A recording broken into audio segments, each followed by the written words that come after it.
This is Surbi from Digification. Today we'll see how you can remove certain locations in Google Ads. Go to Google Ads. You can go to certain campaign.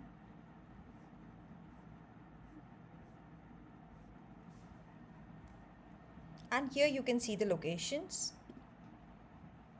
Here you can go to targeted location, or we now want to exclude, so you may go to excluded locations.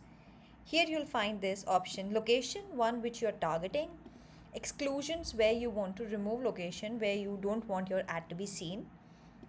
You can add multiple locations here. Let's say I'm adding Mumbai for now, and you can just simply click on exclude. I'm adding Delhi.